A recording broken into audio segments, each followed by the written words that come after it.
You will be able to start a sketchbook after this video because I'm about to hype you up. My name is Angela. I'm a mixed media sketchbook artist, and I've got 5 tips plus a bonus tip at the end to help you start your sketchbook journey. Let's get into it. I've got my sketchbook here and some assorted materials. If you've got something to draw with, go ahead and grab it. Pause the video if you need to. Okay, you back? Let's get into it. Tip number 1, challenge the thoughts. Let's get started.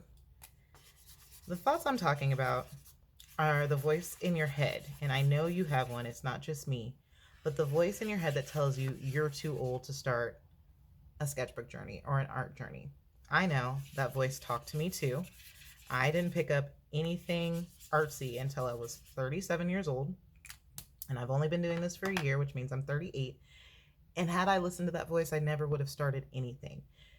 That voice also tells you that you're not talented enough, or the market is too saturated and you won't be able to do it. You have to challenge that. You have to treat it like actual opposition and really question it. Provide data. Like, if you think you're too old to start an art journey, give some data. Actually ask the question, like, am I too old? Are there other people in my age bracket doing this?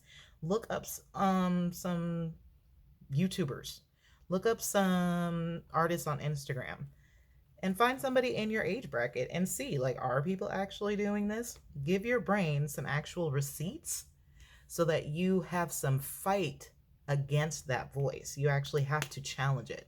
If it's gone unchallenged in your life for your entire life, there's no opposition.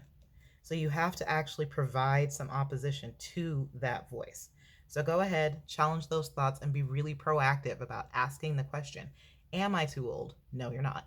Am I talented enough? Yes, you are. Okay? Tip number 2, embrace being bad at things. And I use the term bad with air quotes because I personally don't believe that there's any such thing as bad art. If you feel like you have a God-given directive to create in your life and then you're following after that, then that's a good thing. So there's no such thing as bad art. But for the sake of this video, let's just say there is something as being bad.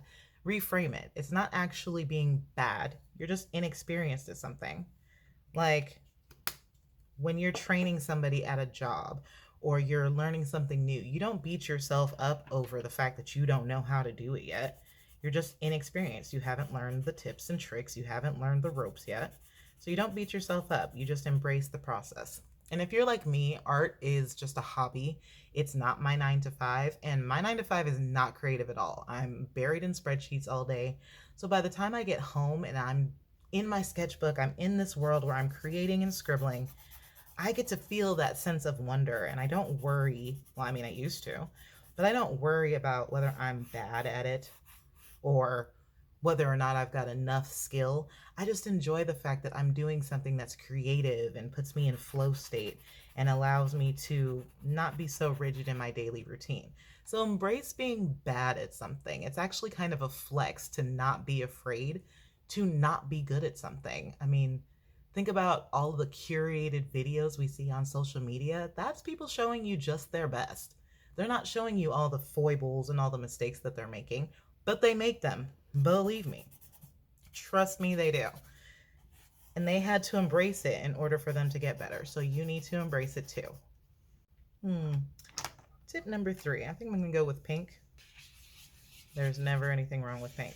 Tip number 3, play around. Use a bunch of things for your art. And don't get caught up in thinking that you have to have the most expensive materials. You absolutely do not. When I started drawing, I just had a pencil and a cheapy sketchbook that my friend gave me, and she was like, you know what, I think you might like this, go ahead and try it.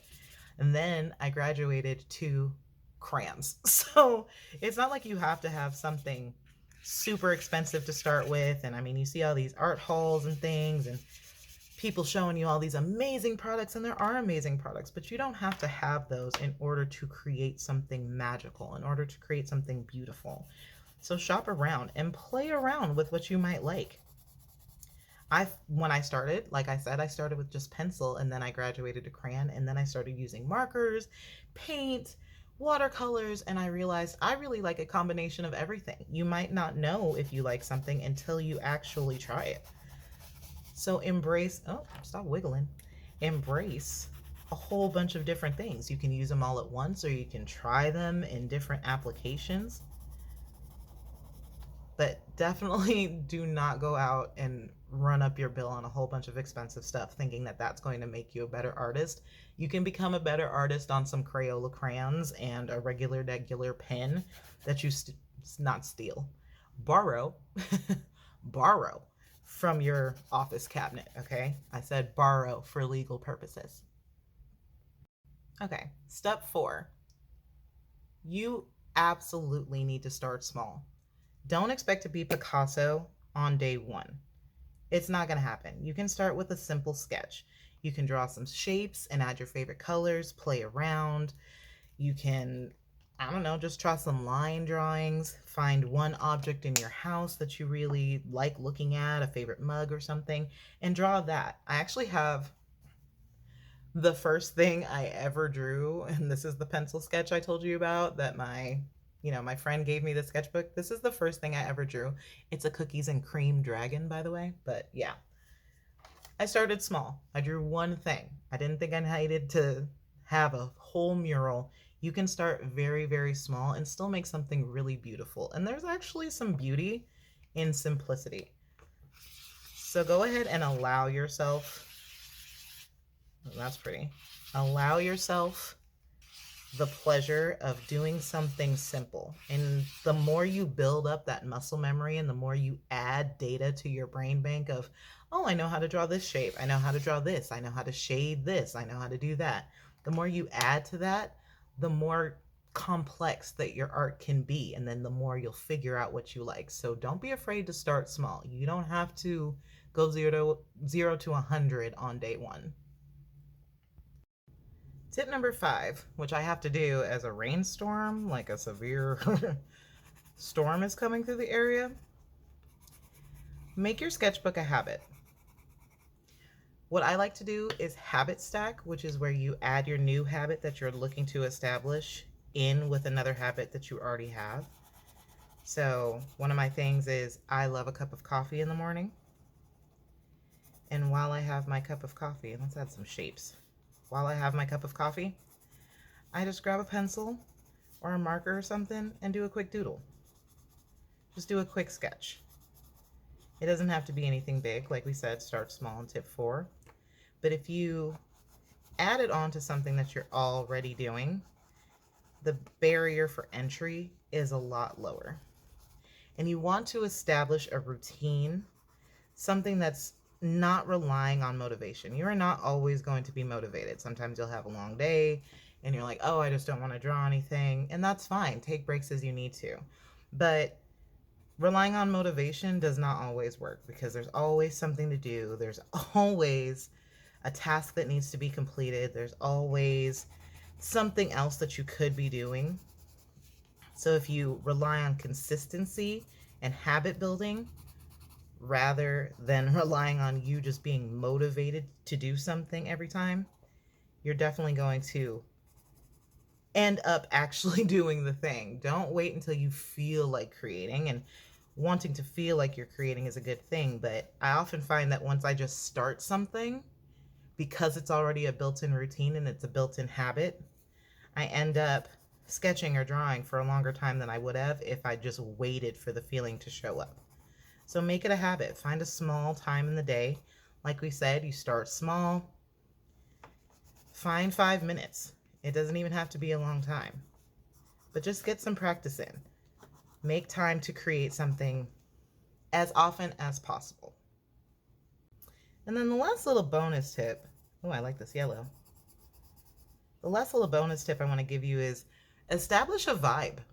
Like, sometimes I have this flowy top. It's like a long shrug top that I wear, and it's super bright and colorful, and it makes me feel really artsy. And I'll turn on some music, light a candle, and I kind of put myself into an artist vibe. Romanticize it a little bit. Like if you're always coming at it from the state, like the point of view of, oh, this is practice, I really need to do this. it's going to start feeling like a chore, and you don't want it to feel like a chore. This is supposed to be your time and your sketchbook for you to create and you to enjoy things.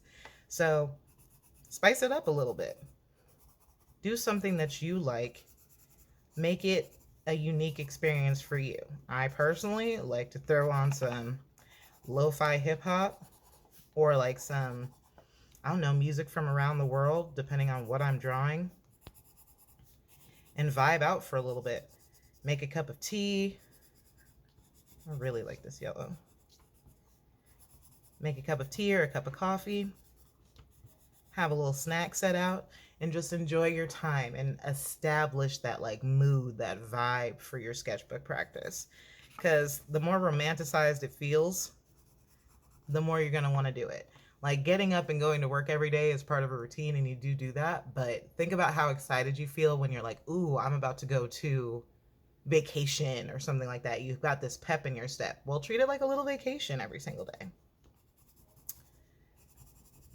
So those are my tips for you to get your sketchbook practice started. I'm going to wrap up here because I'm pretty sure my power is about to go out because it is lightning and thundering outside. That's cool. So I'm going to go hunker down. But if you enjoyed this video, I've got others planned, so go ahead and like and subscribe so we can have our art journey together, and I can give you more tips and tricks on how to start your art journey no matter where you're currently at. Thanks, guys.